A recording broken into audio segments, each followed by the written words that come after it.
Mesdames, Messieurs, votre mission, si vous l'acceptez, sera de transformer votre entreprise ou votre start-up en une entreprise à mission. Alors, est-ce une mission impossible? Justement, PKF Arcilon et la Banque Populaire Méditerranée ont convié des entreprises ce soir pour partager avec vous leur expérience, leurs bonnes pratiques. Avant que ce message ne s'autodétruise, je vous demande d'accueillir celui qui nous accueille ce soir, ici, au siège de la Banque Populaire Méditerranée. Je vous demande d'accueillir Nicolas Chevillard, directeur du développement.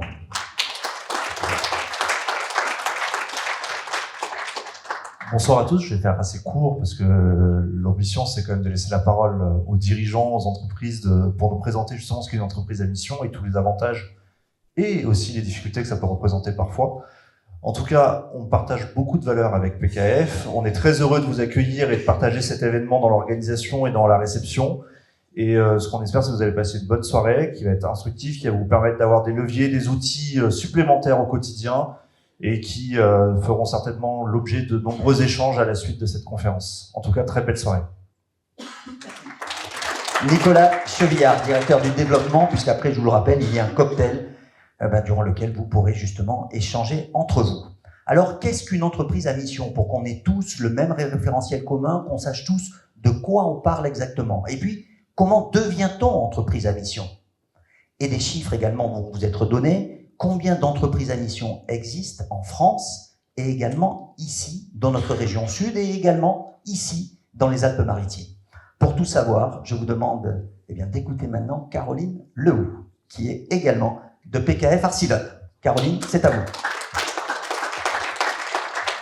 Ça fonctionne. Bonjour à tous, merci d'être présents ce soir. Alors moi, j'essaie de ne pas vous prendre trop de temps, mais c'est quand même important qu'on puisse vous expliquer un petit peu quelques chiffres et ensuite l'entreprise à mission. Mais vraiment, le cœur du sujet de la soirée, ce sont les intervenants et le partage d'expériences. Donc moi, je suis consultante RSE dans l'équipe durabilité de PKF Arcilon. On est présent partout en France et on accompagne les entreprises sur la RSE et aussi pour devenir entreprise à mission et pour les auditer. On en reparlera après. Alors, quelques chiffres. Donc, ce sont des chiffres qui ont été, que vous pouvez retrouver en fait sur le site de l'Observatoire des entreprises à mission, qui recense toutes les entreprises à mission en France. À ce jour, alors l'Observatoire en fait publie un baromètre des entreprises à mission chaque année. On aura un nouveau baromètre fin mars pour les données de 2025. On a quelques chiffres à date, sinon on a aussi, on va s'appuyer sur quelques chiffres de l'année dernière, mais l'important c'est de comprendre un petit peu la tendance et le périmètre du modèle de l'entreprise à mission. On est à ce jour, donc aujourd'hui, le 29 janvier 2026, et non pas 25, à 2409 sociétés à mission déclarées. On était à 2403 hier, donc en une journée, 6 nouvelles entreprises se sont déclarées entreprises à mission. Alors, ça évolue pas sur cette tendance-là de façon constante, mais ce qu'on peut noter, c'est qu'en fait, on a quand même une évolution entre 400 et 500 nouvelles entreprises à mission par an depuis 2019, sachant que 2019 est vraiment l'année du démarrage de ce statut. Ce qui représente aussi plus de 1 million de collaborateurs au sein de ces sociétés à mission. Par catégorie d'entreprise, alors vous avez à droite le schéma qui montre les catégories d'entreprises au niveau du territoire. Et on peut remarquer qu'au niveau des entreprises donc à mission à proprement parler, on a à peu près 80% de PME. Alors bon, ça peut s'expliquer, alors déjà on va le voir après parce qu'il y a pas mal aussi d'entreprises de services, mais aussi parce que en plus petite entreprise, c'est vrai qu'on embarque peut-être aussi plus facilement.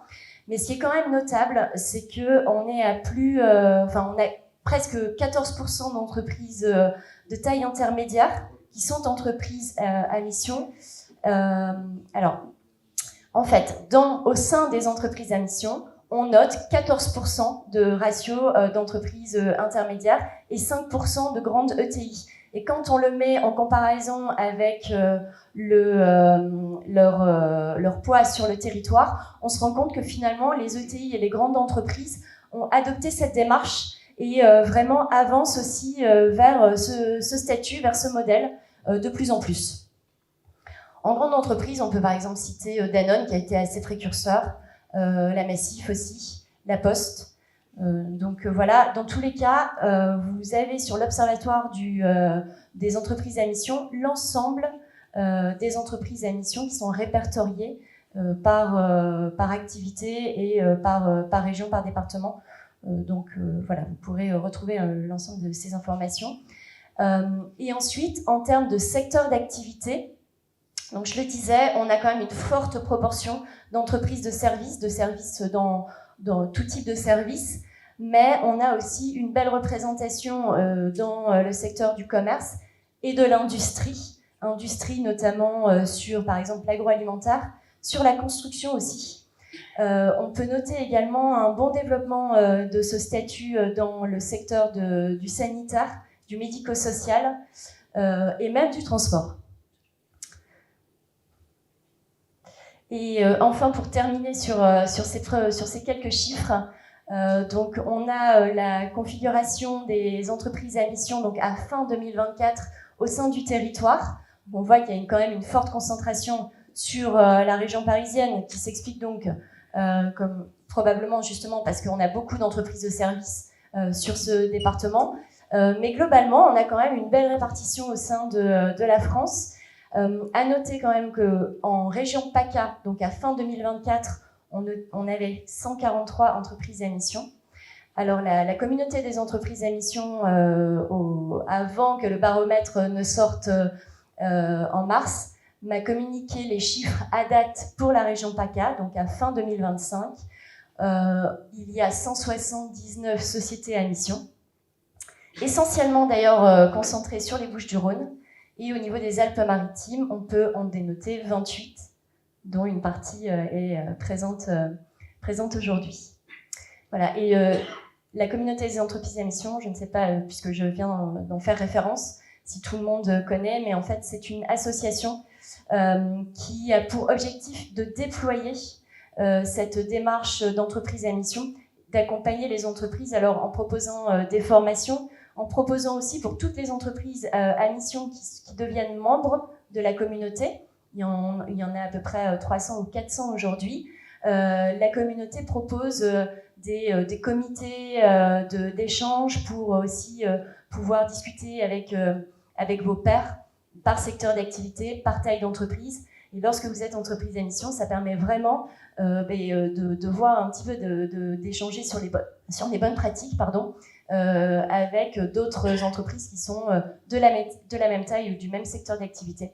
Des webinaires sont proposés, donc elle accompagne vraiment aussi ce statut d'entreprise à mission à se poursuivre. Voilà. Alors l'entreprise à mission, justement, la définition. Alors, pardon. L'entreprise à mission, aujourd'hui, donc comme je le disais, vous l'avez vu, il y a une date quand même importante qui est 2019 avec la loi Pacte, donc qui est le plan d'aide à la croissance et à la transformation de l'entreprise, qui a acté le statut, la qualité d'entreprise à mission. Donc une entreprise à mission, c'est une entreprise qui décide officiellement de concilier la performance économique et son impact positif sur la société ou sur l'environnement en intégrant des objectifs sociétaux et environnementaux à son modèle d'affaires. Donc concrètement, une entreprise à mission va définir sa raison d'être, qui va contribuer de façon utile à la société, et ses objectifs sociaux et environnementaux qui sont associés, et qu'elle s'engage à poursuivre durablement. Le point qui est quand même important à ce sujet, c'est que la raison d'être et les objectifs qui sont associés, donc ce qu'on appelle la mission, sont inscrits dans les statuts de l'entreprise. Donc ça engage. Ça engage, et effectivement, il ne faut pas considérer en fait cette mission comme une simple déclaration d'intention, parce qu'il y a vraiment un suivi et une évaluation pour garantir la crédibilité de cette démarche. Et il est important aussi qu'il y ait une vraie cohérence avec la stratégie et les objectifs opérationnels de l'entreprise. Donc quand on se parle de raison d'être, on a parfois encore cette connotation d'un slogan ou d'un discours marketing. En fait, au sens de la mission, la raison d'être vraiment doit répondre à qui aujourd'hui, qu'est-ce que fait aujourd'hui l'entreprise. Donc, quelle est mon activité, qui je suis, pourquoi j'existe, et on va creuser en fait sur l'ADN. Ça doit reprendre en fait l'ADN, l'histoire de l'entreprise, les valeurs. Pourquoi mon entreprise va exister encore dans 5, 10 ou 20 ans? Donc, il y a une vraie notion aussi de pérennité. Et en quoi elle est unique, c'est-à-dire en quoi moi, mon entreprise va contribuer de façon positive à la société, à mon écosystème, et qui me rend unique. C'est-à-dire que deux entreprises d'un même secteur d'activité n'auront pas la même raison d'être, parce qu'elles n'auront pas eu le même historique, elles n'auront pas forcément les mêmes valeurs, et elles n'auront pas aussi une même vision peut-être de là où elle veut aller. Donc c'est important aussi de construire cette raison d'être en se disant que ma raison d'être, ça va être ma boussole, finalement. Et cette boussole, elle va me guider, elle va me donner véritablement une direction et une vision. Quant aux engagements et aux objectifs que l'on appelle objectifs statutaires, on peut aussi parler d'engagement. Ils vont permettre finalement d'exprimer cette raison d'être au sein de l'entreprise, lui permettre d'avancer pour honorer cette raison d'être. Ces objectifs doivent être pertinents, ils sont intégrés dans les statuts aujourd'hui, donc en fait ils doivent être quand même précis, mais pas trop, parce qu'en fait on s'écrit une mission pour plusieurs années, et donc il faut trouver le juste milieu pour qu'il soit pertinent et engageant. Dans tous les cas, ce qui est important vraiment, c'est que la raison d'être et les objectifs doivent vraiment être liés au business model de l'entreprise. Ils doivent permettre à l'entreprise d'avancer, de se donner un cap, de se donner une vision, avoir un peu une colonne vertébrale. On dit souvent que quand la mission est claire, tout s'éclaire, parce que ça va permettre aussi de prendre des décisions au niveau de la stratégie ou des projets ou du pilotage de l'entreprise, mais qui soient finalement cohérents avec notre vision, le chemin que l'on veut donner à l'entreprise. Ça permet aussi d'embarquer les collaborateurs. Dans tous les cas, ça ne peut pas se faire sans ça et sans vraiment... parce qu'elle donne du sens, finalement, à l'activité. Et vraiment, l'embarquement des collaborateurs doit être important, implicite. Comment devenir alors entreprise à mission? Alors, je viens de le dire, en fait, déjà, il y a une étape vraiment de formuler sa raison d'être et ses objectifs sociaux et environnementaux. Alors, ça se fait pas en 2 heures de temps lors d'un comité de direction en mode brainstorming. Vraiment, alors peut-être que les entreprises aujourd'hui présentes vont pouvoir expliquer un petit peu le temps, en tout cas nous donner des informations sur le temps qui a été pris pour ça. Et puis, en plus de cette raison d'être et des objectifs, c'est ensuite important de définir les modalités du suivi de la mission. Quand on se parle de modalités de suivi, c'est un peu finalement la gouvernance, c'est-à-dire que pour des entreprises de moins de 50 personnes, il est nécessaire d'avoir un référent de mission. Un référent de mission qui peut être un salarié ou pas, parce que pour de petites entreprises, c'est parfois pas évident de missionner une personne sur son temps par rapport à sa mission quotidienne déjà, son temps de travail, pour animer cette mission. Et donc ça peut être aussi un accompagnement externe. Pour les entreprises de plus de 50 personnes, un comité de mission doit être nommé. Ce comité de mission, globalement, ce qu'on conseille, c'est de le composer entre 4 et 8 personnes, de personnes internes. Il faut au moins qu'il y ait un salarié.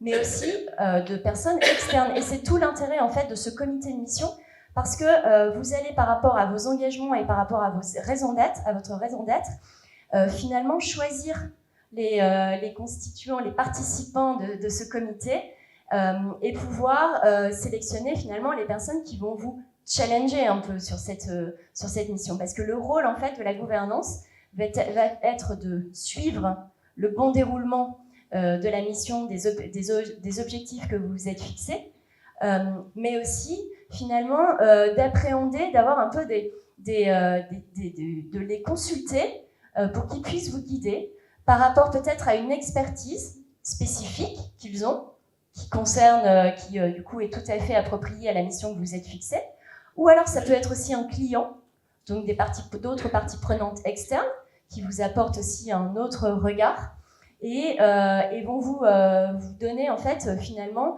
des bonnes intentions, des bons conseils pour pouvoir aussi vérifier que la mission que vous êtes fixée est bien suivie, elle est cohérente par rapport à votre business model, que les indicateurs, les actions que vous faites sont tout à fait appropriées et cohérentes aux objectifs que vous êtes fixés, mais aussi peut-être de vous pousser pour aller un peu plus loin.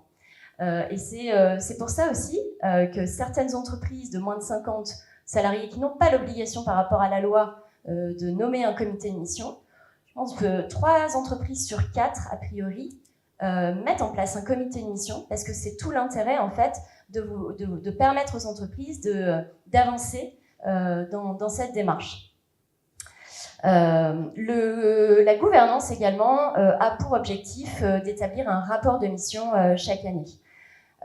Donc cette raison d'être, ces objectifs et la façon dont la gouvernance, les modalités de suivi de mission doivent être indiqués dans vos statuts, acceptés, adoptés en Assemblée Générale et déposés au greffe du tribunal de commerce. Et donc vous avez sur votre cabis la mention d'entreprise à mission. Alors c'est une première pierre à l'édifice, puisque après en fait il y a toute la déclinaison de cette mission qui doit se mettre en route. Merci beaucoup, Caroline. Un dernier point peut-être? Non? Alors là, nous étions sur la théorie et nous allons vraiment maintenant passer à la pratique avec l'une de ces 28 entreprises des Alpes-Maritimes qui est Entreprise à mission. C'est une société qui a été créée en 1937 par son grand-père. Lui, cela fait 46 ans. Il a débuté dans cette boîte en 1979. Il en est aussi aujourd'hui le big boss. Je vous demande d'accueillir Bernard Alfandari. Asseyez-vous où vous voulez, vous êtes le premier, vous avez le choix. Alors, Bernard est un pionnier. Le 11 décembre 2020, j'imagine que cette date est ancrée dans votre mémoire, vous déposez vos statuts au greffe du tribunal de commerce de Nice. Ils ne savent même pas ce qu'est l'entreprise à mission. On est d'accord? Et vous le faites quand même. On va comprendre votre chemin qui vous amène au greffe du tribunal de commerce.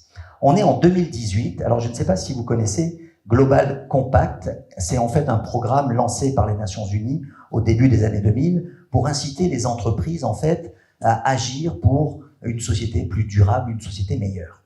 Et ce soir-là, à l'Assemblée Générale à Paris de Global Compact, vous y êtes, Bernard.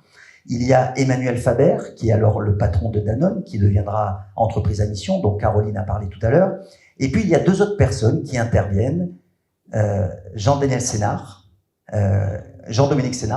qui est à l'époque le patron de Michelin, et Nicole Notat, qui a été longtemps donc la secrétaire générale de la CFDT. Et ces 2 personnes ont travaillé sur un rapport qui va en fait donner naissance à la loi Pacte de 2019, dont on vous a parlé à l'instant, et qui va donner naissance donc au statut d'entreprise à mission. Vous assistez à ce discours et vous vous dites « ça me parle, expliquez-nous ».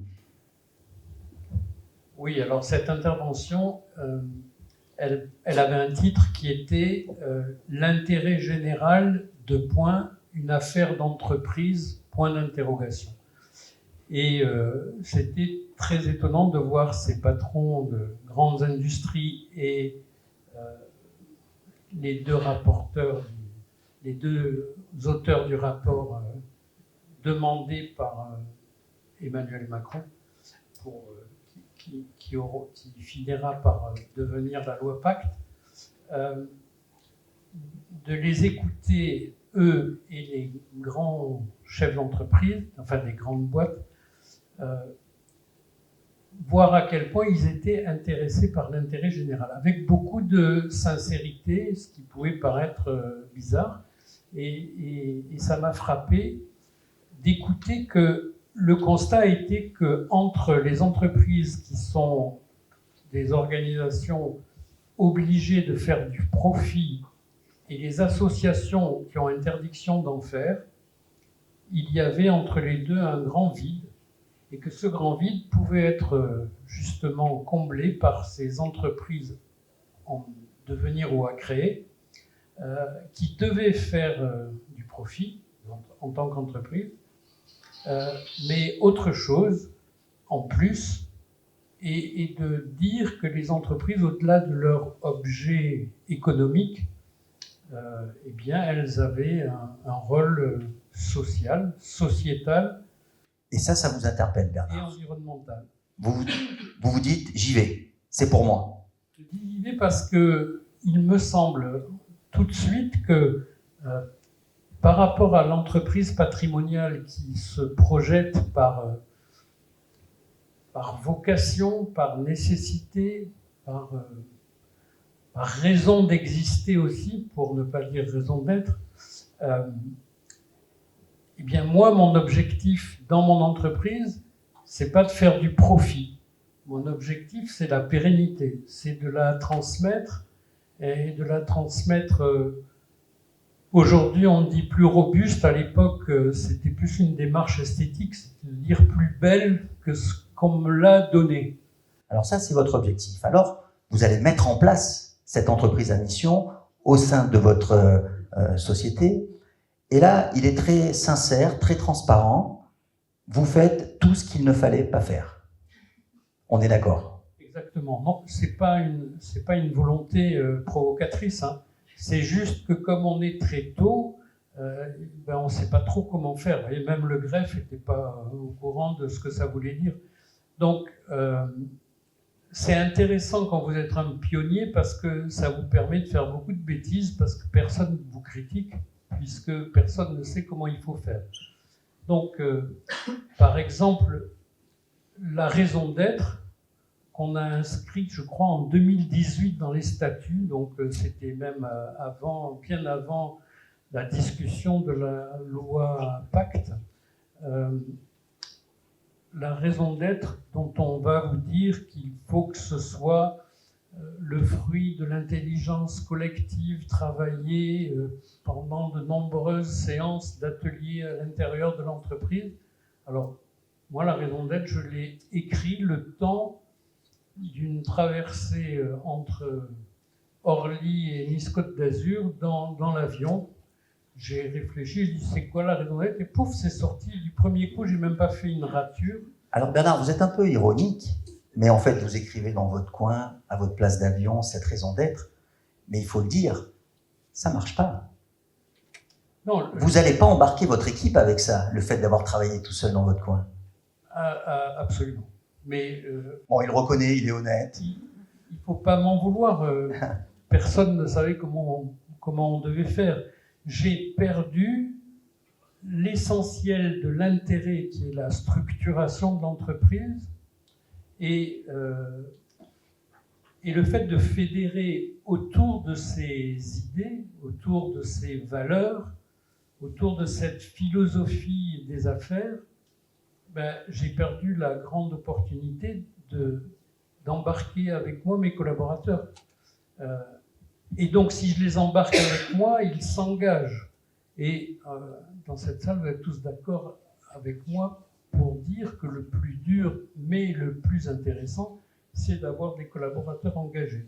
Alors c'est ça qui est intéressant, Bernard, que vous partagez. Justement, tout seul, on ne fait rien, il faut engager les équipes. Racontez-nous la première fois que justement vous en avez parlé à votre comité de direction. Comment ont-ils réagi? Comment a réagi le top management? Ils n'ont pas réagi. j'ai compris comment ils réagissaient quand j'étais pas là. Et quelques années plus tard, alors que je parlais d'autre chose, j'ai surpris une conversation entre des cadres, la pose d'un codir ou un truc comme ça. Et il y en a un qui a dit aux autres, il avait raison ce con. Alors justement, qu'est-ce que vous avez fait pour justement convaincre vos collaborateurs, et notamment le top management, que c'était la direction que Resistex devait prendre?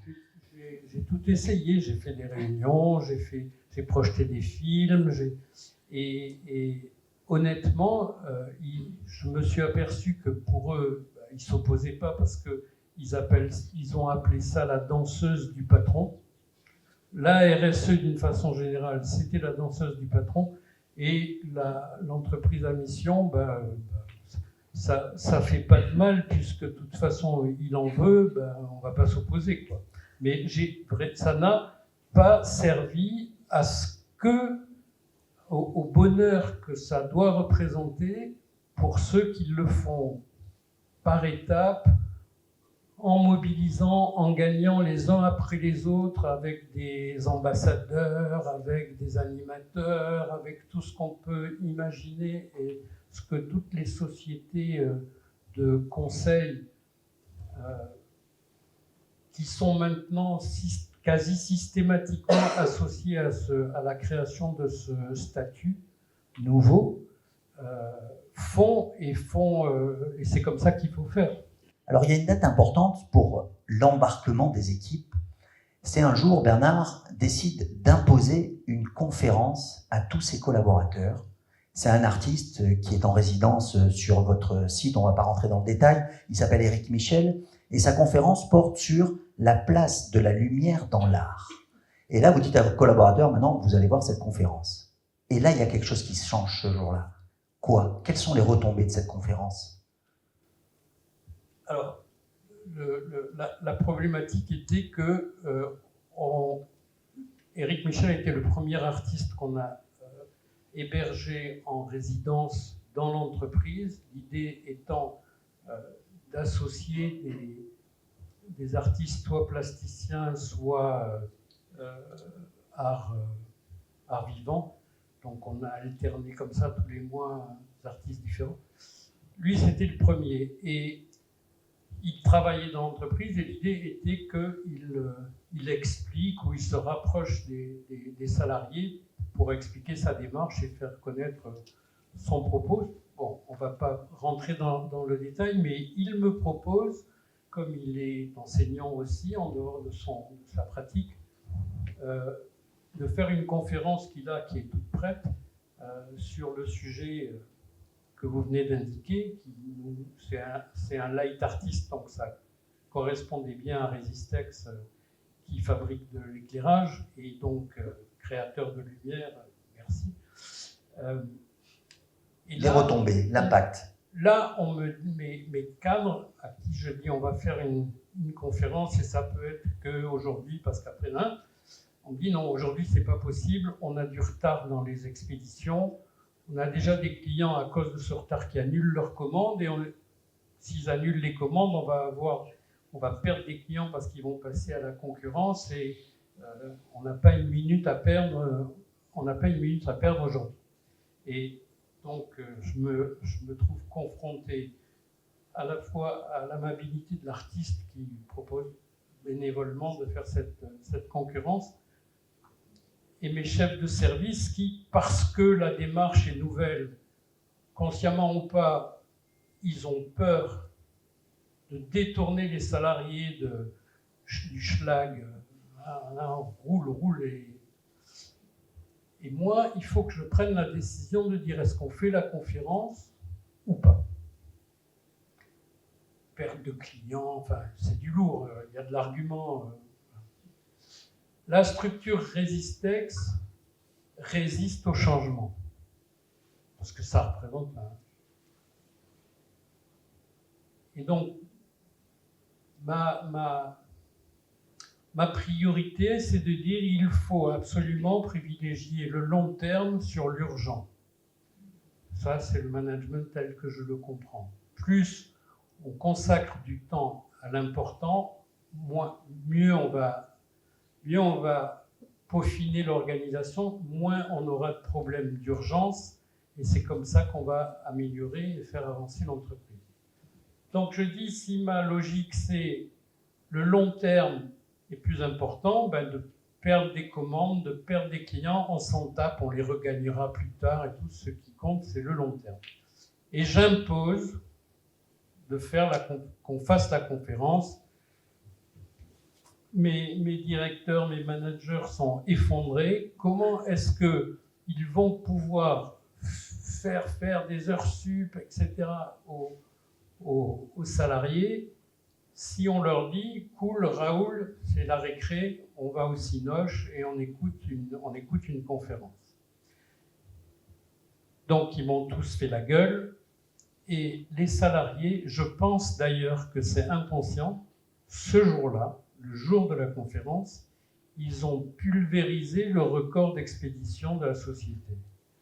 Et ils ont fait plus que ce qu'ils faisaient tous les jours, simplement parce qu'on leur a donné, ce jour-là, de la considération, qu'on leur a fait confiance, qu'on leur a dit « Bon, allez, il faut y aller quand même ». Et alors, c'est pas lié à l'entreprise, c'est pas lié directement à l'entreprise à mission, c'est lié à des valeurs que l'entreprise à mission symbolise relativement bien, c'est de faire du business autrement. Ma phrase préférée, je sais que, enfin j'en ai deux. La première, c'est « Ce n'est pas en recherchant avant tout le profit qu'on l'obtient ». Et ma deuxième phrase, et je vais conclure là-dessus, « Forte de sa raison d'être, une entreprise n'a plus de raison de ne pas être ». Alors justement, vous parlez de la raison d'être. En 2025, on efface tout, on recommence, on va la découvrir parce que en janvier 2026, vous avez une nouvelle raison d'être. Oui, c'est tellement bon que j'ai recommencé. Mais alors, il faut faire court, Bernard, parce qu'il y a vos petits camarades après qui vont parler, même si c'est très intéressant ce que vous dites. Juste une chose, pourquoi vous avez voulu réécrire votre raison d'être? Parce que j'avais loupé le premier coup et que je n'avais pas embarqué mes collaborateurs. Et là, ils ont participé? Oui. Aujourd'hui, en 2025, sur un marché qui est quand même difficile, le marché de l'éclairage, qui est en moyenne à moins 5% d'activité, l'entreprise Resistec a réalisé un chiffre d'affaires supérieur de 12 millions d'euros, de 12%, pardon, à l'année précédente. Bon, c'est déjà pas mal. Est-ce que ça, vous dites, ces résultats extraordinaires dans un marché en difficulté, ça peut aussi venir de cette entreprise à mission? L'entreprise à mission, on ne peut pas la construire si on n'a pas de considération et si on ne privilégie pas les attentes, les besoins des collaborateurs. Et donc, en créant du sens, en ayant une politique RH sincère de reconnaissance à tout point de vue, qu'elle soit monétaire, mais pas que, oui, on arrive à surperformer, et c'est pas le dirigeant qui surperforme tout seul dans son coin, il a besoin de ses collaborateurs, et comme dirait mon président Marcel Ragny, le plus important, c'est l'humain. Bernard Alfondari, restez avec nous. Alors justement, la deuxième entreprise à mission invitée ce soir réalise un chiffre d'affaires de 135 millions d'euros. Elle est présente dans 60 pays, elle a 7 marques, elle a 450 collaborateurs. Et l'année prochaine, elle fêtera ses 100 ans. C'est la 4e génération. Aujourd'hui, à la tête de cette entreprise, il y a Stéphane et Jean-Christophe. Ce sont les fils de celui qui est avec nous ce soir, bon, qui veille quand même, qui est pas loin, Marcel Ragny. Et je demande également à Charlotte Talegani de nous rejoindre. Alors, dans le groupe Ragny, mesdames, messieurs, il y a plusieurs entreprises et il y en a 2 particulièrement, l'une qui s'appelle Sève et l'autre qui est la maison mère, l'entreprise Rani. Et ces deux sociétés sont donc entreprises à mission. Sève, donc, et l'entreprise Rani. Quelle est votre vision de l'entreprise Rani, de l'entreprise à mission, Marcel Rani?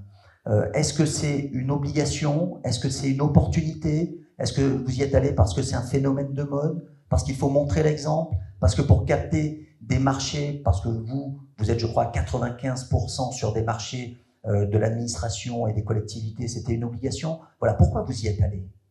Quand on a 100 ans, est-ce qu'on en a vraiment besoin? Alors, je crois que, justement, je pense que quand on a 100 ans, on en a encore plus besoin. Je crois que l'entreprise doit toujours être une belle jeune fille, une belle jeune première pour pouvoir briller de mille feux, et surtout quand on est dans l'éclairage. Et moi, j'ai toujours essayé, durant toute cette carrière et pendant la gestion, pendant que j'étais aux opérations, je le suis un peu moins maintenant puisque mes enfants ont pris le lead depuis 2024, mais j'ai toujours essayé d'être innovant dans tout ce que je pouvais faire dans l'entreprise, parce que quand on est un outsider, qu'on arrive dans le monde de l'éclairage et qu'on est face à des petites entreprises comme Philips, SRAM, enfin plein d'autres, je ne vais pas toutes les citer, on est un tout petit. Et quand j'ai repris la direction en 2008, je disais toujours qu'il fallait que notre entreprise se différencie justement par des actions totalement différentes qui pouvaient être faites par les grandes entreprises. Et on a commencé très tôt grâce à Charlotte, qui est là, c'est pour ça que je voulais qu'elle soit à mes côtés ce soir, parce qu'elle parlera encore mieux de l'entreprise à mission que moi, puisque, comme je l'ai dit, j'ai un petit peu lâché. Mais surtout, c'est que la RSE est arrivée à moi, pas parce que j'en faisais pas, mais parce que je ne savais pas que j'en faisais. Et Charlotte me l'a fait remarquer et m'a dit « ça serait bien qu'on fasse de la RSE dans l'entreprise Rani ». Ça, c'était en 2015. C'était en 2015. Et j'ai dit « c'est quoi la RSE ?» Elle me dit « c'est ce que vous faites, mais vous ne le savez pas ». Vous êtes le monsieur Jourdain de la RSE. Et donc elle m'a expliqué tout ce qu'on faisait, mais tout ce qu'on pouvait encore faire. Et donc on a été la première entreprise de fabrication de matériel d'éclairage public à rentrer dans la RSE. Ce qui veut dire que... Ce RSE, quand j'étais président du syndicat d'éclairage, tout le monde me traitait de fou, et je savais, moi, pertinemment, que c'est ce qu'il fallait que je fasse. C'est-à-dire que la RSE à l'époque, comme aujourd'hui l'entreprise à mission, qui peut être présentée comme des contraintes, comme quelque chose de lourd, en fait, vous, c'est une opportunité que vous voyez? Complètement. Et j'ai toujours dit, quand on a mis en place la norme ISO 9002, puis la 9001, et puis après la RSE, j'ai toujours dit que les contraintes, c'est quand on les prenait à reculons que ça devenait des contraintes. Mais quand on se les appropriait, ça devenait des outils de performance. Et bien souvent, quand on était face aux clients et qu'on leur expliquait ce qu'on apportait ou ce qu'on pouvait faire grâce à ces outils innovants, on n'était plus regardé de la même façon. Et on a pris des commandes grâce à des positions fortes de notre part, grâce à des nouveaux produits aussi, faits différemment, qui étaient plus portés sur l'écologie. Donc, j'ai vite compris que c'était l'intérêt pour l'entreprise. Alors, vous êtes entreprise à mission depuis avril 2025, hein, c'est récent, mais est-ce que vous sentez justement auprès de vos clients que ça suscite l'intérêt et quelque part que ça va vous aider sur certains marchés à les conquérir? Alors, je ne pourrais pas dire que... En tout cas, c'est regardé de près par les clients. Ils connaissent maintenant? Parce qu'à l'époque de Bernard, ils ne connaissaient pas. Ouais, pas tous. Pas tous encore. Hein. Pas tous. Même dans certaines communes avec qui on travaille, ils ne savent pas ce que c'est l'entreprise à mission. Ils parlent souvent, même dans certaines communes, ils parlent d'écologie sans pour autant en faire. Il n'y a qu'à voir les inondations et on sait que la RSE n'est pas leur priorité. Et donc, je pense que c'est... Vous avez dit qu'on est... il y a 2200 entreprises à mission. 2409 depuis ce matin. Il y a quelques millions d'entreprises en France. Donc il y a encore du travail à faire, mais on est les pionniers. Et plus on portera cette parole, et plus on se fera connaître la raison de le faire. Alors, on va éclaircir avec vous un point, Charlotte, qui est important, parce que c'est vrai que jusqu'à présent, on nous parlait de RSE. Et puis voilà maintenant qu'on nous parle de société à mission. Quelle est la différence? Qu'est-ce qu'apporte la société à mission que la RSE ne comble pas? Alors pour moi, il n'y a pas de différence. La société à mission, c'est une façon d'aider l'entreprise et ses parties prenantes à assumer sa responsabilité sociétale. Aujourd'hui, on se dit ces 3 lettres, et c'est un terme qui est devenu très galvaudé. On a eu un échange très rapide juste avant la conférence sur « mais c'est quoi la RSE ?» C'est bien la responsabilité sociétale des entreprises.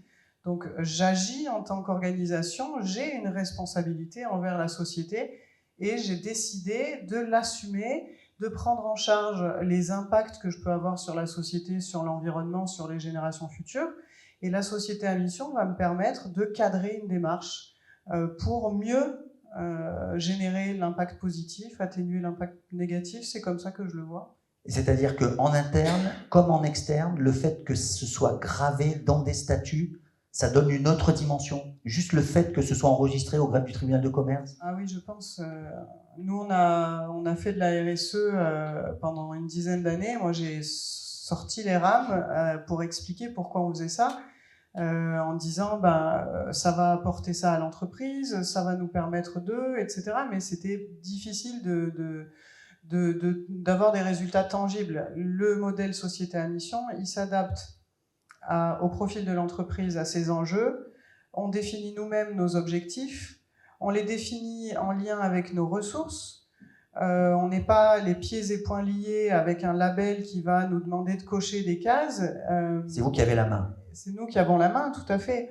Et c'est passionnant comme modèle parce que justement, on l'adapte à qui l'on est. Et nous, on a fait un gros travail pour l'aligner avec les objectifs des processus qui travaillent au quotidien pour livrer des luminaires. C'est notre métier. Alors justement, pour bien comprendre, tout à l'heure, Caroline, vous l'avez dit également, il y a des objectifs. Quels sont vos objectifs qui se basent sur des piliers aussi des engagements? Expliquez-nous ça un petit peu, et pour qu'on visualise ce que vous faites. Alors, nous, on fait de l'éclairage public. Notre impact majeur, notre enjeu, c'est l'aménagement durable des territoires, l'aménagement nocturne durable. Donc, le premier pilier, c'est mobiliser les parties prenantes autour de l'éclairage sobre et durable.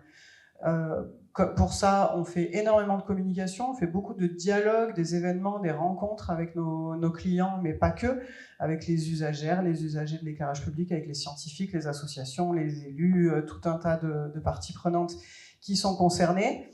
Et on surveille les ventes pour voir si nos solutions durables progressent grâce à ce travail de mobilisation. Après, on a un engagement sur l'environnement, un autre sur l'humain, la transmission du savoir, qui est un pilier d'une entreprise familiale qui cherche à pérenniser son activité et son organisation. Et le 4e, c'est un peu à l'instar de l'ODD 17, c'est le pilier partenariat.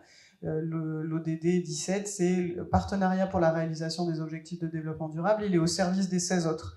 Nous, notre 4e pilier, partenariat vertueux et collectif, il est au service de nos autres engagements. Alors, vous décidez de vous engager sur ce chemin de la société à mission, et donc il y a la raison d'être qui est sortie.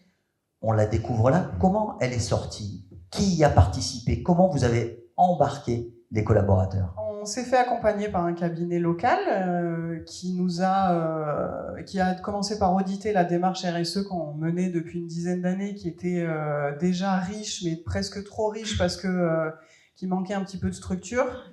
Donc ça nous a permis de comprendre les plus et les moins et de mettre un cadre sur les enjeux les plus stratégiques.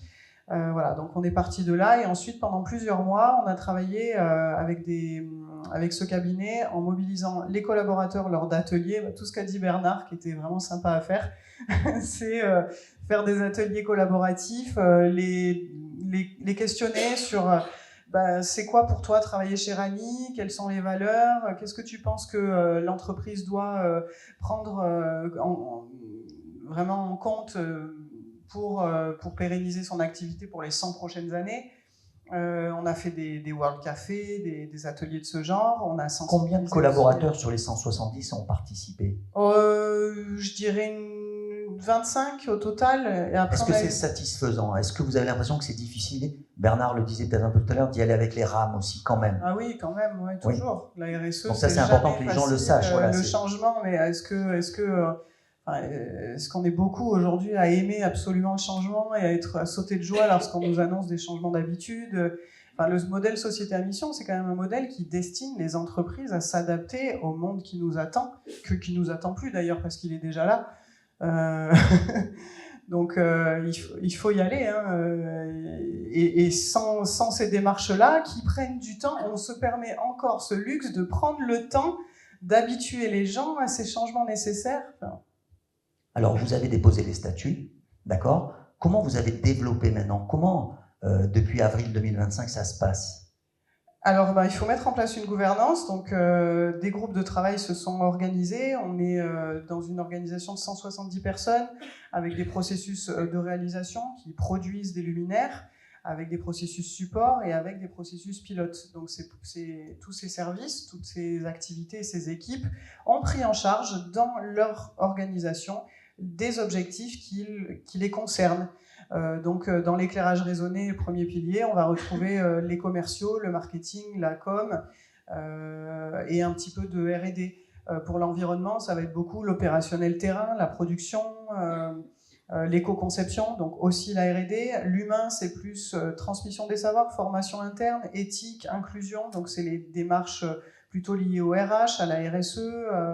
Et le pilier 4, c'est les achats responsables, c'est quelques partenariats stratégiques qui sont dans mon scope. Voilà, donc chaque équipe sait ce qu'elle a à faire aujourd'hui et on se réunit tous les trimestres, on fait le point, on voit ce qui bloque, ce qui avance bien et ça se passe plutôt pas mal. Marcel Ragny, tout à l'heure, Bernard parlait de transmettre l'entreprise dans un meilleur état que lorsque vous l'avez prise. Est-ce que ça, c'est votre signature en guise d'héritage, l'entreprise à mission? Moi, c'était mon souhait et mon rêve même, puisque j'ai œuvré tout le temps pour la transmission, que ce soit depuis mon plus jeune âge jusqu'à la présidence et maintenant même ma vice-présidence, puisque la transmission, c'était le sens même de l'entreprise familiale à mes yeux.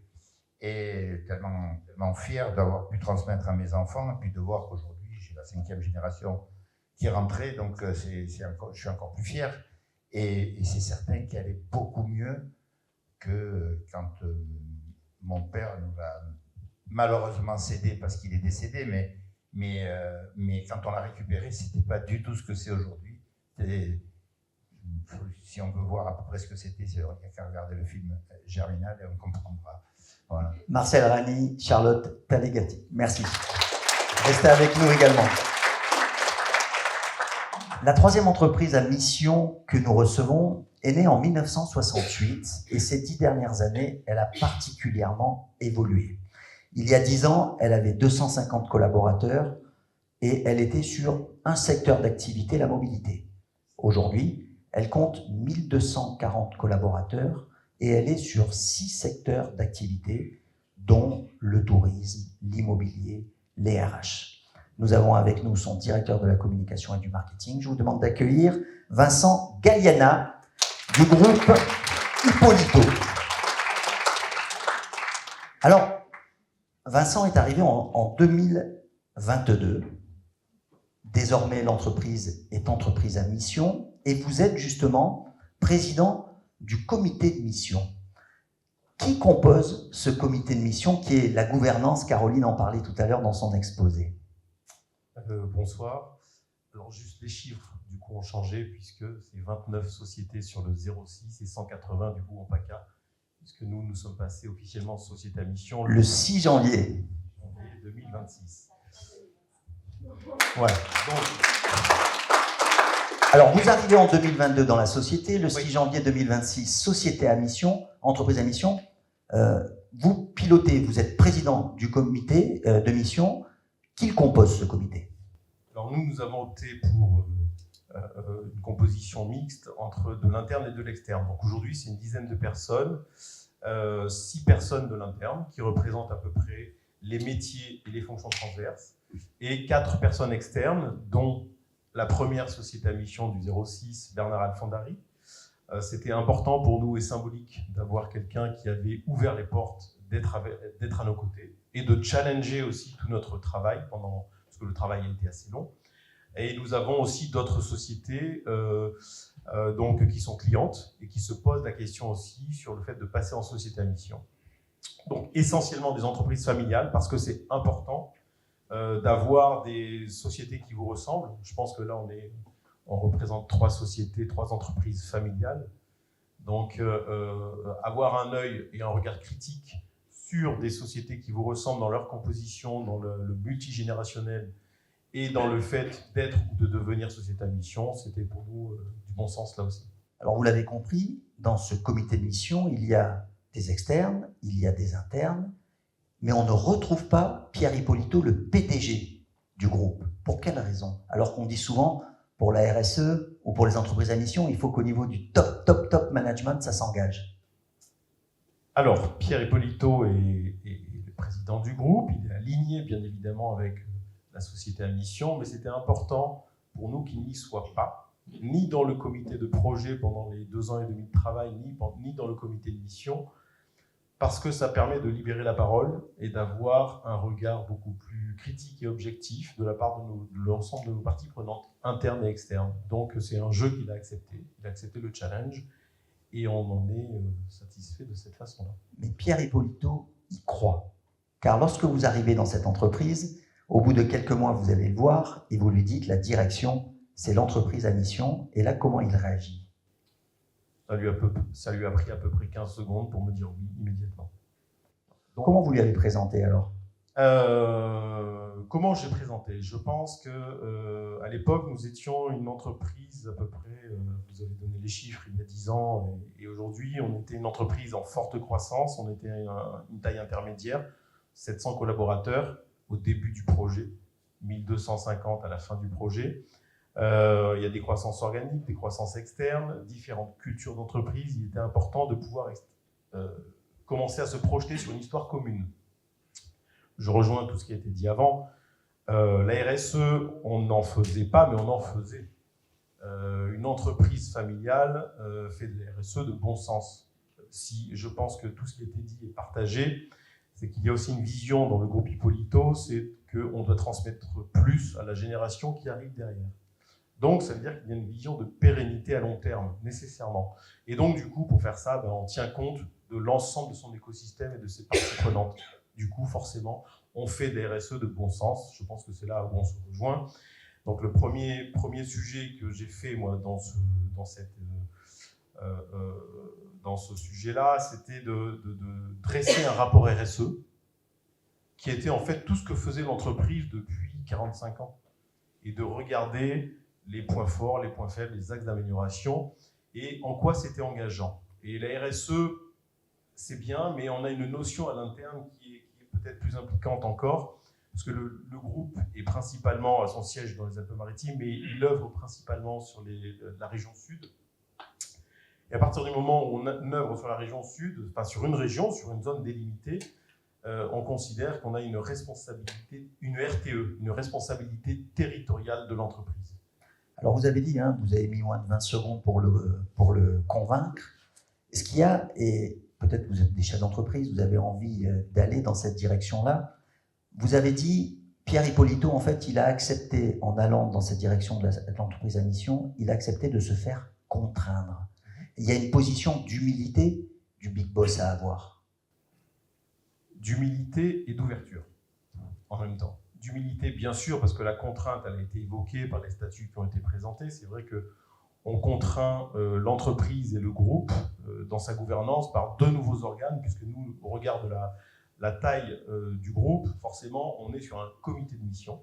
Un comité de mission assez important avec de l'interne et de l'externe, et en même temps les organismes tiers indépendants qui vont nous contrôler. Donc forcément, on enrichit la gouvernance, et c'est un jeu qu'il a accepté forcément, puisqu'on a un regard sociétal au travers du comité de mission sur le projet d'entreprise. On a un conseil de surveillance aussi dans l'entreprise qui a un regard économique, donc on a vraiment une triangulation de sa vision qui est assez intéressante dans ça. Et oui, contrainte, mais humilité et ouverture à la fois. Alors, vous allez voir la raison d'être du groupe Ippolito. Pour faire passer les messages, pour embarquer, parce que c'est essentiel, on l'a bien compris dès votre premier témoignage, Bernard, pour embarquer, qu'est-ce que vous mettez en place? Non, mais je parlais à Bernard, si ça ne vous dérange pas, Vincent, de temps en temps, je parle à Bernard. On va lui redonner la parole. Vincent, qu'est-ce que vous mettez en place en termes de communication pour faire comprendre aux collaborateurs là où vous allez? Je pense qu'on a tous les mêmes difficultés, c'est-à-dire que c'est pas parce qu'on a une vision sur le fait de devenir une société à mission, on veut la mettre en adéquation avec le projet d'entreprise, que tout le monde le comprend et l'accepte et le traduit au quotidien. Donc, nos domaines d'activité, vous l'avez dit, nous, on va des mécaniciens jusqu'aux cadres dirigeants, en passant par des agents immobiliers, avec des gens qui travaillent dans l'environnement, des gens qui font du recrutement. Donc, il nous fallait une raison d'être qui soit suffisamment macro pour pouvoir se décliner sur 6 branches d'activités différentes, mais en même temps suffisamment impliquante pour qu'elle puisse ruisseler et descendre en capillarité dans chacun de nos établissements. Donc, le travail préparatoire a été de faire beaucoup d'ateliers d'intelligence collective, etc. On a embarqué énormément de personnes dans le projet, donc ça nous a aidé dans la formulation de notre raison d'être. Il y a 130 personnes qui sont passées dans le projet, c'est-à-dire un peu plus de 10% des effectifs. Ce qui fait que la raison d'être, qui nous a aussi fait changer nos valeurs en cours de route, émerge de l'interne. Ça a été challengé aussi par de l'externe. Maintenant, ce n'est pas parce qu'on est une société à mission depuis le 6 janvier 2026 que tout est fait. On a juste préparé les ingrédients et là, il faut accompagner le projet. Alors justement, vous mettez en place par exemple une radio. Expliquez-nous ça aussi. Ce que vous faites, ça fait partie du système pour engager. On a plusieurs leviers d'action par rapport à ça. C'est-à-dire qu'on avait déjà développé une politique de communication interne assez développée, donc un magazine interne trimestriel qui donne la parole à l'ensemble des branches d'activité, des services transverses, mais aussi à l'actualité de la société à mission dans son projet. On a mis en place une radio interne 24/24 qui est diffusée dans nos ateliers, dans nos espaces partagés, toilettes, réfectoires, et puis aussi sur les ordinateurs le matin, où là aussi on retrouve les mêmes émissions de nos branches, mais aussi de la société à mission. Et comme on est un groupe un peu aussi atypique, nous avons eu besoin et ressenti le besoin et décidé d'aller un peu plus loin. Donc on a créé avec le cabinet qui nous accompagne, dont la chef de projet est là, comme ça elle peut, si je dis un peu de conneries, elle peut lever la main, mais il existe des fresques du climat pour déployer la sensibilisation aux sujets environnementaux. Nous, on a décidé d'aller sur une fresque de mission, donc qui a été constituée sur mesure, et on a mis en place des fresqueurs, on a formé des fresqueurs de mission qui aujourd'hui font des groupes de projets, des matinées d'information, de sensibilisation, avec une matinée un peu diplômante, parce qu'on a mis en place un petit diplôme interne, où chaque personne qui passe dans ces ateliers devient officiellement fresquée et sensibilisée. Donc ce sont des ateliers ludiques, mais c'est toute une conjonction une multiplicité de choses qu'il faut mettre en place pour pouvoir viraliser ça à 1250 collaborateurs. Et puis vous êtes des entrepreneurs et des entrepreneuses, et bien sûr la question c'est, est-ce qu'être entreprise à mission ramène du business? Et là, on va prendre une branche des 6 que vous avez, c'est la branche industrie. Et là, qu'est-ce que ça a déclenché avec un client et de quel secteur d'activité dans lequel vous n'y étiez pas encore? Le fait de devenir société à mission, on n'était pas encore, donne une image d'une entreprise qui se contraint. Donc quand on se contraint, on s'engage nécessairement. Et ça a permis, sur notre branche industrie, dans nos ateliers mécaniques de précision, d'être dragué par le secteur du nucléaire. Et le fait, quand on a dû présenter qui nous étions, quand nous avons été audités, a accéléré du coup le fait de ramener le nucléaire vers nous. Et aujourd'hui, ça y est, nous sommes en marché avec eux. Vincent Galliana, du groupe Hippolito. L'un des partenaires de cette soirée, c'est le patron de PKF Arcilon. Je vous demande d'accueillir Franck Gledel. 1000 collaborateurs répartis sur 30 sites. Et puis, vous êtes société à mission depuis le 1er juillet 2024. C'est ça? Oui, tout à fait. Et puis donc, PKF Arcilon, votre entreprise, accompagne des sociétés qui souhaitent devenir entreprise à mission. La première question, c'est quelque part, vous deviez d'être exemplaire. On ne peut pas accompagner des entreprises vers le statut d'entreprise à mission sans être soi-même entreprise à mission? Oui, bien évidemment, on pourrait avoir cette logique-là, qui est une logique assez immédiate, de dire que, bien évidemment, comme en tant qu'entreprise de prestation de services, comme nous délivrons ce type d'accompagnement auprès d'un certain nombre de clients, il y a un devoir d'exemplarité. C'est évident. Mais je pense que ce n'est pas la justification première de la raison pour laquelle nous sommes devenus entreprise à mission. C'est surtout lié à l'histoire de notre groupe. Là, j'ai vu beaucoup d'entreprises familiales avec une culture identitaire forte pour chacune d'elles et qui est intergénérationnelle. Nous sommes l'inverse. Nous sommes un groupe qui est très jeune, puisque PKF, il y a 15 ans, PKF Arcilon, ça n'existait pas. C'était 5 associés dans une soirée un peu trop arrosée qui commençaient à faire des courbes de croissance, des potentiels de marché, des choses comme ça, un peu fou, et qui a progressivement donné naissance au groupe que nous sommes aujourd'hui. Mais quand on est un groupe jeune, qui grandit rapidement, il y a 2 choses qui sont extrêmement importantes, surtout dans les métiers du service, où nous ne faisons qu'intégrer des hommes et des femmes qui travaillent au service d'autres hommes et femmes au quotidien sur l'ensemble du territoire français. C'est bien évidemment le poids et la force d'une marque qui constitue un élément d'ADN assez important, mais c'est surtout un projet et du sens par rapport à ce projet. Et le fait de devenir entreprise à mission était quelque chose d'assez naturel pour nous, parce qu'on s'interrogeait en permanence par rapport au sens de ce que nous étions en train de construire et d'essayer de faire. Et d'ailleurs, on était challengés régulièrement par nos collaborateurs. On essaye d'attirer auprès de nous les meilleurs talents, des têtes bien faites, des personnes qui vont travailler au service de nos clients, donc des personnes qui sont engagées, des personnes qui sont impliquées, et qui elles-mêmes nous interrogent sur pourquoi je travaillerais chez PKF et pourquoi pas je travaillerais sur le trottoir d'en face chez un concurrent. Et donc cette notion d'ADN, cette notion de sens était pour nous une évidence, surtout pour faire émerger le groupe que nous sommes et que nous continuons à développer. Je me souviens d'une phrase d'un collaborateur qui m'a dit quelque chose de très juste quand j'étais dans le montage du projet. C'était un montage de LBO, des choses comme ça assez complexes, donc on monte des chiffres. Et il m'avait dit très justement, il m'a dit, je vois bien l'opération pour les associés que vous êtes en train de mener, mais pour moi, c'est quoi ce projet?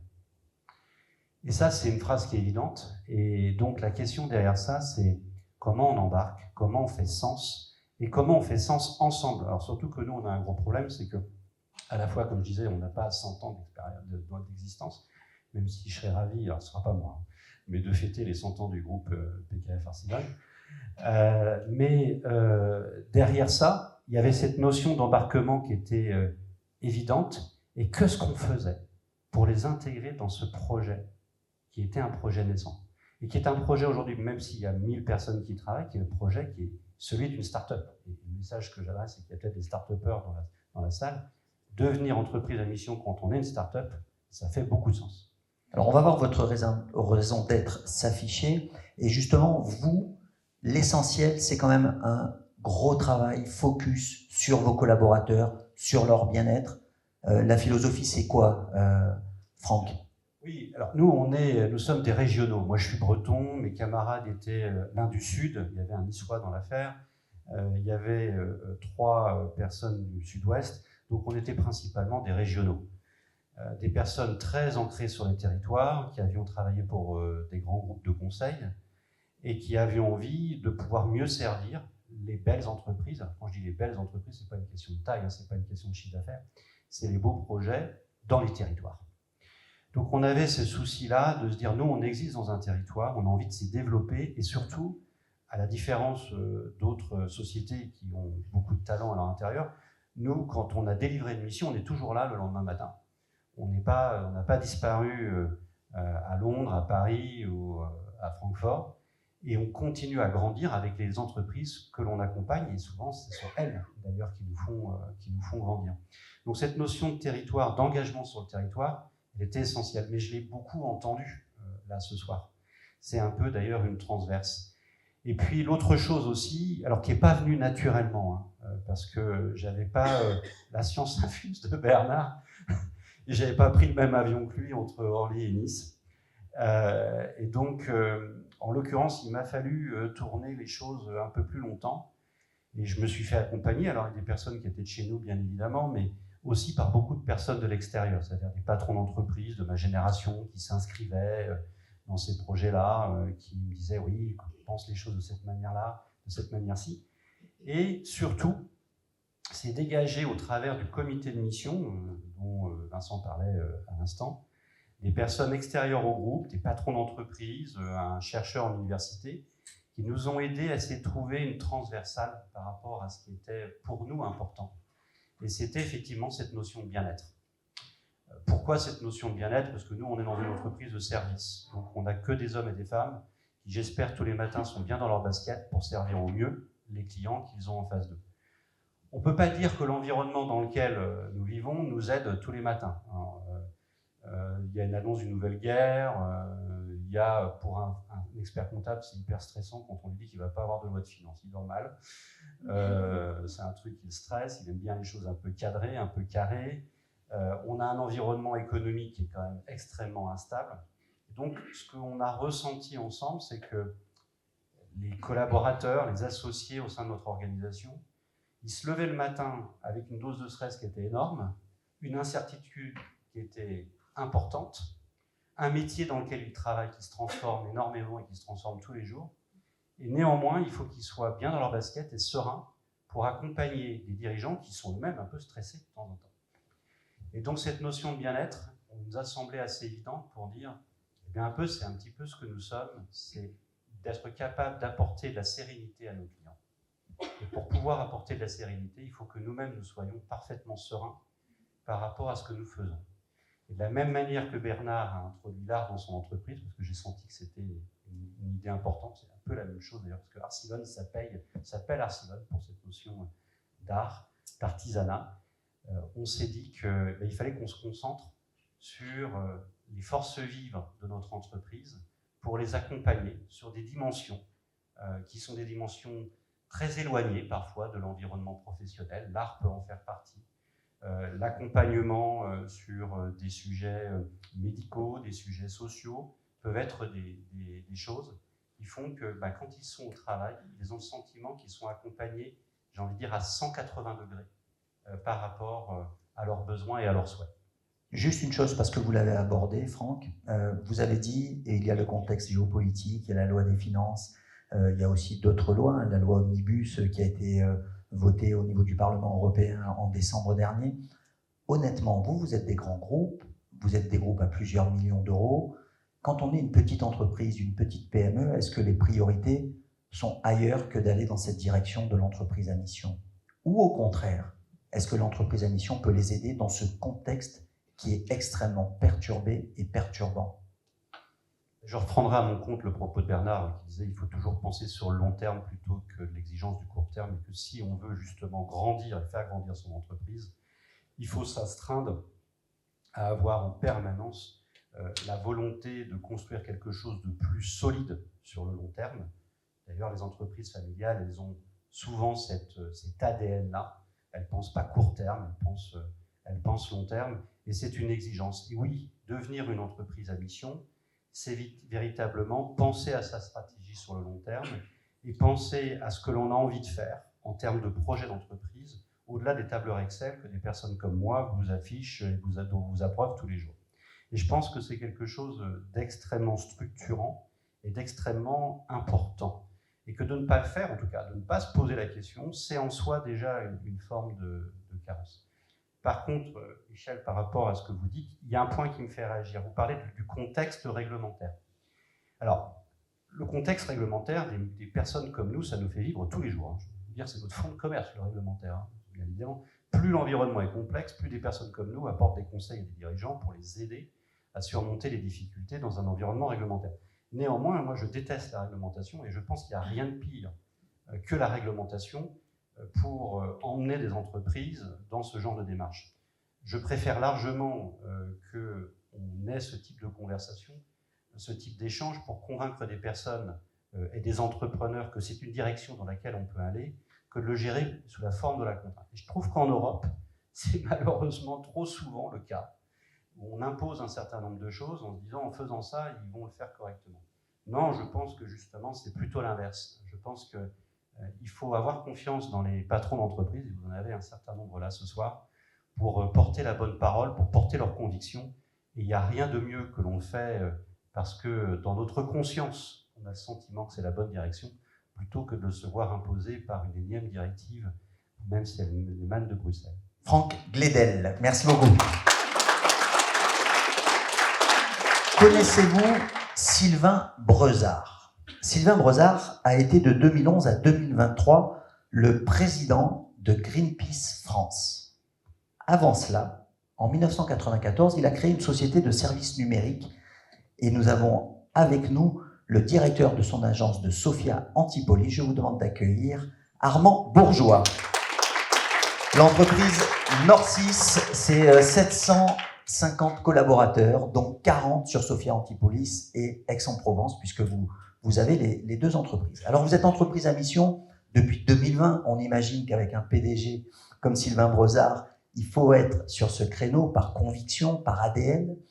Mais ce qui est intéressant, c'est que cette entreprise va encore plus loin que la société à mission. Et ça, c'est écrit dans vos statuts. Expliquez-nous, Armand. Tout à fait. Alors, quand on rentre société à mission, c'était déjà une démarche qu'on avait engagée depuis des années sur la RSE, sur tout ce que ça pouvait entraîner, sur les trois piliers éthiques que fondait la RSE. Et donc, on avait déjà inscrit notre raison d'être aussi avant que la loi Pacte sorte. Donc, on était déjà bien dans la démarche. On s'était labellisé B Corp, Benefit Corporation, avant d'être société à mission. Et donc, on se posait la question, ok, mais quelle va être l'étape d'après et comment est-ce qu'on transforme durablement notre entreprise? Et lorsqu'on a inscrit nos statuts juridiques, donc c'est là où on inscrit nos objectifs d'impact, ce sur quoi on va être évalué, on s'est dit, si on mettait quelque chose pour modifier la structure de notre entreprise et définir notre nouveau modèle d'entreprise. Et donc on n'a pas mis que ça dedans, hein. On a mis des axes sur les aspects environnementaux, des axes sur les aspects sociétals, mais on a modifié dans notre objectif, il faut qu'on modifie l'entreprise. Et ça nous a amené à réfléchir à notre modèle d'entreprise et on s'est inspiré de plein de choses, et notamment de la permaculture. Lorsqu'on regardait le monde de l'agriculture moderne, on se rend compte qu'à un moment, on arrive à un appauvrissement des sols et qu'on reste complètement bloqué avec une terre qui est en friche et qu'on ne peut plus exploiter. Il y avait un modèle d'agriculture qui existait, qui était la permaculture, qui avait cette particularité d'offrir un modèle régénératif et surtout viable dans le temps. Et ce modèle nous a intéressés. On s'est dit, mais est-ce qu'il n'y a pas une transposition qui est faisable entre le modèle de la permaculture au modèle de l'entreprise? On a analysé les 12 principes design de la permaculture et on les a transposés au modèle de l'entreprise pour créer ce qu'on a appelé derrière la perma-entreprise. Et c'est aujourd'hui notre modèle de gouvernance. La perma-entreprise, c'est quoi concrètement? 2-3 exemples pour bien comprendre. Alors, la perma-entreprise, ça se base sur les trois piliers éthiques qu'on retrouve en fait dans la RSE, dans la continuité, qui sont prendre soin des humains, prendre soin de la planète et se fixer des limites et redistribuer les richesses. Et dans l'organisation de l'entreprise, on a beaucoup parlé de gouvernance et d'agencement des parties prenantes. Là aussi, il fallait que ce modèle d'entreprise, on puisse le faire vivre à toutes les échelles, quel que soit le niveau de la strate hiérarchique de l'entreprise. Et donc, on a embarqué tout notre collectif, quel que soit son niveau de responsabilité, quel que soit son rôle dans l'entreprise, pour que toutes ces décisions soient drivées par ces trois principes éthiques, que ce soit au commerce, que ce soit au développement, que ce soit à la direction, ou que ce soit même aux ressources humaines. On va vous donner un exemple pour que vous compreniez bien jusqu'où va cette perma-entreprise en découvrant donc la raison d'être. Sur les clients, est-ce que parfois, Armand, il vous arrive de refuser des clients et pour quelles raisons? Oui, tout à fait. En fait, ce qu'il faut savoir, c'est que, comme on le disait, nous, on a insufflé ces trois principes éthiques à toutes les strates de fonctionnement de Norcis. Et donc, systématiquement, avant de travailler avec une entreprise, on fait ce qu'on appelle un diagnostic éthique. On passe au crible l'entreprise avec qui, nous, on est une société de service, dans l'informatique, donc on peut potentiellement travailler avec toute entreprise qui a un pôle numérique. Et donc, on passe au crible l'entreprise pour savoir quelle est la vocation de l'entreprise, comment l'entreprise traite ses salariés, est-ce qu'il y a de l'évasion fiscale, quelle est la finalité du projet qu'on travaille, pour vérifier que le projet sur lequel nous, on va intervenir est aligné avec notre raison d'être et aligné avec notre vocation d'entreprise à mission. C'est-à-dire que le client, dans ce diagnostic éthique, répond à des questions que vous lui soumettez ou vous enquêtez également de votre côté? Les deux. Les deux. On mène une enquête et on pose des questions au client. Et si le diagnostic éthique ne passe pas, en fait, on va faire un no-go sur la réponse à l'appel d'offres sur lequel on peut être interrogé. Alors, la Perma Entreprise, c'est pas non plus une association loi 1901, on est là et on fait pas de bénéfice. On est d'accord. L'entreprise doit gagner de l'argent. On reste une entreprise. Et j'ai même envie d'aller plus loin. On doit gagner de l'argent et le modèle d'une société à mission ou la déclinaison que nous, on a fait en termes de Perma Entreprise, ça nous a amené dans un cercle vertueux. Aujourd'hui, parce qu'on porte ce modèle, on a redonné du sens à tous nos collaborateurs. Ils savent pourquoi ils sont chez nous, ils savent pourquoi ils travaillent. Et on s'interrogeait sur la pérennité des entreprises. Redonner du sens aux collaborateurs, c'est d'autant plus important que la génération qui arrive, celle qui est derrière nous, elle a besoin de ça. Elle a besoin de savoir pourquoi elle travaille le matin, pourquoi est-ce qu'elle va se lever tous les jours pour aller travailler. Et ce sens-là, ça fidélise nos salariés. Je vais vous donner quelques chiffres parce que les chiffres parlent d'eux-mêmes. C'est dans le secteur du service numérique, le taux de turnover de nos entreprises est de l'ordre de 30%. Chez Norcis, on a un taux de turnover de l'ordre de 6%. C'est énorme. En fait, ça nous fait faire des économies structurelles et ça nous fait économiser sur des coûts cachés qui sont non négligeables. De la même façon que le taux d'absentéisme chez nous est drastiquement redescendu parce que les gens aiment les projets sur lesquels ils travaillent, du fait de tout ce qu'on fait en amont, les diagnostics éthiques et aussi les missions sur lesquelles on positionne. Et du coup, le fait d'être engagé, d'être sur des missions à sens, c'est facteur de bonne santé pour notre collectif. Et puis, en interne, vous faites beaucoup de référendums. C'est aussi votre manière de gouvernance, c'est votre style de gouvernance. Expliquez-nous ces référendums et pourquoi ils existent. Ça rejoint une des problématiques qui avait été soulevée au tout début. Ça ne marche que si on engage le collectif. Et pour engager le collectif, il faut lui donner la parole. On a mis en place ce qu'on appelle le panel démocratique, où toutes les grandes décisions du groupe passent par un vote en démocratie éclairée au sein de la société. Qu'est-ce qu'on appelle la démocratie éclairée? Il faut qu'il y ait deux types de populations qui votent favorablement à une décision qui est proposée. Donc il faut qu'il y ait une majorité sur l'ensemble de nos collaborateurs. Tous les collaborateurs sont adressés. Et donc, il faut qu'il y ait au moins la majorité sur ce collectif-là, mais également sur toute la strate des managers. Parce qu'on sait que si ce n'est pas incarné par des personnes qui vont devoir porter les sujets, on n'y arrivera pas non plus. Et donc, dès lors qu'on soumet un vote et que c'est validé par le collectif et aussi par nos managers, on sait qu'on est dans la bonne direction. Armand Bourgeois, mesdames et messieurs. Alors, on a parlé d'inscription au registre du commerce, ça y est, il y a une entreprise à mission. Mais Caroline, et je vais prendre le micro, Caroline, il y a un suivi, il y a des objectifs à atteindre. Expliquez-nous, il y a des audits. Jeter un froid après tous ces messages positifs, ce qui est d'ailleurs pas le cas parce qu'en fait on se parle d'audit, mais en fait on va plus se parler aujourd'hui de vérification. Effectivement, on l'a dit au début, l'entreprise à mission, c'est pas juste pour faire joli. Il y a tout un dispositif de suivi, mais aussi un dispositif d'évaluation.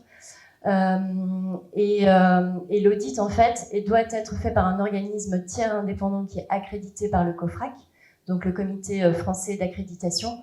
Globalement, pour des petites entreprises, le premier audit se fait au bout de 2 ans. Pour les entreprises un peu plus grandes, au bout de 18 mois, et ensuite renouvelé tous les 2 à 3 ans. Ce qu'il faut savoir, c'est qu'en fait, parfois, notamment sur des entreprises qui ont travaillé leur raison d'être et leurs objectifs en interne, le premier audit, c'est souvent la première fois qu'elles portent en fait un regard, qu'elles aient un regard extérieur en fait sur la mission qu'elles ont écrite. Et il n'est pas rare qu'au bout du premier audit, elles modifient parfois leurs objectifs statutaires. Il ne faut pas prendre en fait cet audit, cette vérification vraiment comme une sanction. D'ailleurs, c'est pas une sanction du tout. Il n'y a pas de sanction, il n'y a pas de pénalité derrière. C'est vraiment un regard de l'auditeur qui va vérifier qu'effectivement la démarche est bien tout à fait menée par rapport aux obligations légales, mais aussi qu'il y ait une cohérence globale de la raison d'être avec les objectifs statutaires, que les actions puissent amener l'entreprise à réaliser ses objectifs, que ces actions puissent aussi être évaluées et mesurées, et ce qui va permettre justement de continuer cette démarche qui reste une démarche volontaire. Et donc le regard de l'auditeur n'est pas non plus de sanctionner, mais plutôt d'apporter en fait alors pas de conseils parce que c'est pas le rôle, mais en tout cas des éclairages pour permettre à l'entreprise de continuer d'avancer ou de redimensionner certaines choses. Mais dans tous les cas, cet audit a vraiment cet objectif de vérifier la sincérité de l'entreprise. Et c'est vraiment pris en compte par les auditeurs. Voilà. Si vous voulez renforcer en fait vos informations sur l'audit, il y a tout un guide méthodologique qui a été écrit par la communauté des entreprises. Et puis pendant le cocktail, n'hésitez pas à poser des questions à Caroline Lehaut. Merci beaucoup, Caroline. Dernière question à chacun de vous, et on va commencer par Armand. Pour une entreprise, PME, ETI, start-up, est-ce que pour vous, quel que soit son chiffre d'affaires, quel que soit le nombre de collaborateurs, l'entreprise à mission n'est pas mission impossible? Et dans ce cas-là, qu'est-ce que vous leur dites à ces entrepreneurs et ces entrepreneuses qui ont peut-être envie de s'engager comme vous dans cette direction? Armand. Alors très court, 20 secondes. Vous m'entendez? Ouais. Allez-y. Non, c'est pas mission impossible et c'est même un cercle vertueux. Si vous vous engagez là-dedans, vous allez retrouver du sens, vous allez gagner en attractivité, que ce soit en recrutement ou auprès de vos clients. Donc, je vous engage vivement à le faire parce que c'est porteur de sens et c'est régénérateur. Franck. Même question. Oui, effectivement, je pense que penser son entreprise, c'est avant tout la penser extra-financièrement. Et c'est souvent dans ces éléments-là qu'on trouve la force, le dynamisme, le cap et j'ai envie de dire l'enthousiasme que les hommes et les femmes trouvent à se lever chaque matin pour pouvoir accompagner le projet. Et on l'a entendu ce soir, être entreprise à mission, c'est peut-être structurer sa démarche autour de ces éléments-là, dans un certain nombre de dimensions, qu'elles soient sociales, sociétales, environnementales. Elles sont impactantes et elles font sens. Et je pense que dans les temps qui courent, le sens, c'est une valeur sûre. Vincent. Je dirais qu'il faut y aller. Quand on a des convictions, il faut aller au bout de ses convictions. Et si on est convaincu qu'on peut faire bouger l'écosystème et le territoire, on contribue à le faire évoluer. Si le territoire évolue, l'entreprise évolue avec. Marcel. Alors moi je confirme, non, c'est pas une mission impossible, et je pense par contre que pour ceux qui veulent y aller, il faut vraiment qu'ils soient convaincus que c'est d'utilité publique. Voilà, donc c'est vraiment un intérêt pour la société. La société, on la fait pas pour soi, on la gère pas pour soi, on la gère pour un ensemble de personnes comme une grande famille. Et comme disait Bernard en fin de discours tout à l'heure, l'humain est essentiel et prioritaire, et donc si on fait de société à mission, on est dans l'humain et on est dans l'intérêt de chacun. Charlotte. Alors c'est pas impossible du tout, c'est même une démarche stratégique qui va vous permettre de donner un boost aux orientations de votre activité, de votre business model, et c'est ancrer votre business model dans les enjeux d'aujourd'hui, de notre société. Donc je pense qu'il faut y aller. Faites-vous accompagner si vous avez les capacités de le faire. En tout cas, armez-vous de ressources qui connaissent la démarche et voilà, qui vous donneront les bons conseils pour que ça soit pérennisé. Bernard, le pionnier. d'accord avec tout ce qui vient d'être dit, bien sûr. Une nuance ou un bémol, attention quand même dans le déroulement de votre mission à ce que la forme ne l'emporte pas sur le fond et que le reporting et que la compliance ne fassent pas perdre des yeux l'essentiel et la philosophie de la démarche. Et ne rien lâcher, l'abnégation et la conviction. Merci beaucoup, on peut tous les applaudir. Je vous invite à regagner votre place et félicitations donc pour être l'une de ces rares entreprises à mission. Nous allons conclure maintenant, comme nous l'avons débuté. Je vais demander à Nicolas Chevillard de me rejoindre.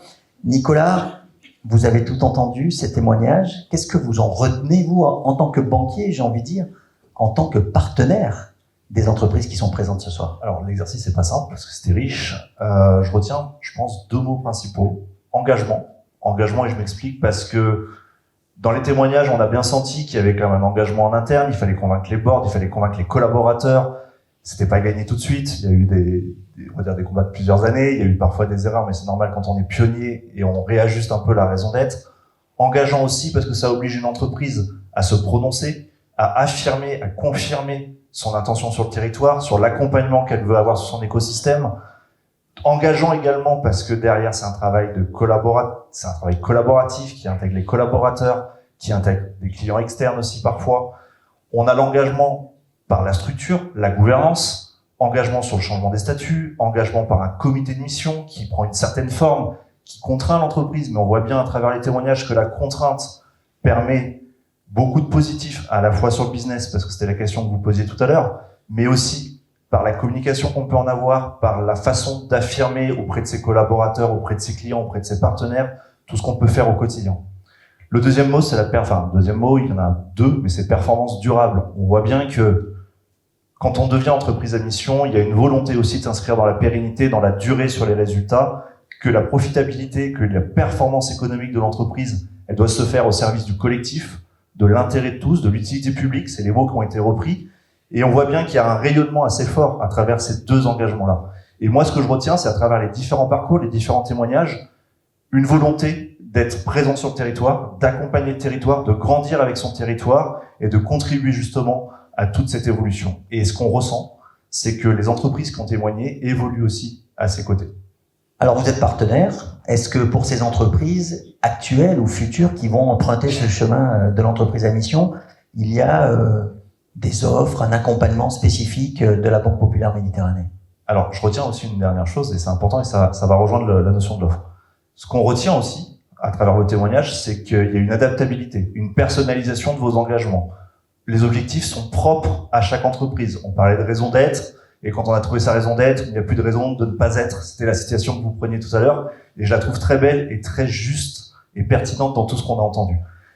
Donc forcément, quand on parle d'engagement que vous choisissez, on a des offres. On a une offre de financement, le prêt à impact, qui est au final plus ou moins assez raccord avec votre démarche.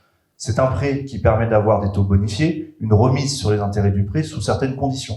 Des engagements qui sont au final construits, échangés avec les entrepreneurs et les dirigeants, et qui permettent, si on respecte ces engagements et ces objectifs, d'avoir cette réduction. On voit bien qu'on est aligné au final avec l'ambition de l'entreprise à mission, l'engagement qui est pris par le dirigeant et ses équipes dans ce cadre-là. On a évidemment, quand on parle de SG, d'environnement, de sociétal, de gouvernance, tous les aspects du green et des transitions qu'on peut accompagner, le crédit bail immobilier, la location longue durée sur les transitions douces et sur la mobilité, le verdissement du parc, on est sur la partie environnementale. On a aussi des enveloppes de crédit bonifiées, notamment avec la BEI, qui permet d'accompagner les entrepreneurs sur le territoire et de permettre la croissance et aussi la mise en place de tous vos engagements. Et puis derrière, on a complété les offres aussi sur un peu d'extra-bancaire. Il y a l'ingénierie sociale. Là qu'on parlait beaucoup, vous avez tous parlé de vos collaborateurs et je pense qu'on partage cet alignement d'intérêts tous ensemble. La boîte, l'entreprise n'existe que parce que les collaborateurs sont présents et parce qu'on trouve une raison d'être commune. Et l'ingénierie sociale, l'épargne salariale est aussi un élément politique, social intéressant dans l'entreprise. Et puis enfin, on essaye de développer avec vous aussi, en échangeant avec les dirigeants, des offres un peu complémentaires, notamment sur l'assurance qui intègre de plus en plus l'assurance des installations durables ou des réductions qui peuvent être liées aux petits rouleurs sur les parcs automobiles. Donc, vos préoccupations, ce que vous faites au quotidien, c'est aussi ce qu'on essaye de faire à vos côtés. Ça rejoint clairement pour les entreprises notre volonté d'être présent sur le territoire et de pouvoir, bien évidemment, contribuer à cette croissance, à cette évolution qui est essentielle dans notre société. Nicolas Chevillard, directeur du développement de la Banque Populaire Méditerranée. Merci beaucoup. Merci à toutes les équipes. On me coupe le claquet. Merci donc, parce que c'est important, vous avez été reçus. Vous attend. Et donc un grand merci à toutes les équipes de PKF, Arcilon et également de la Banque Populaire Méditerranée. Je citerai juste les deux Carolines. Il fallait s'appeler Caroline pour être dans l'organisation avec toutes vos équipes. Merci beaucoup, on peut les applaudir.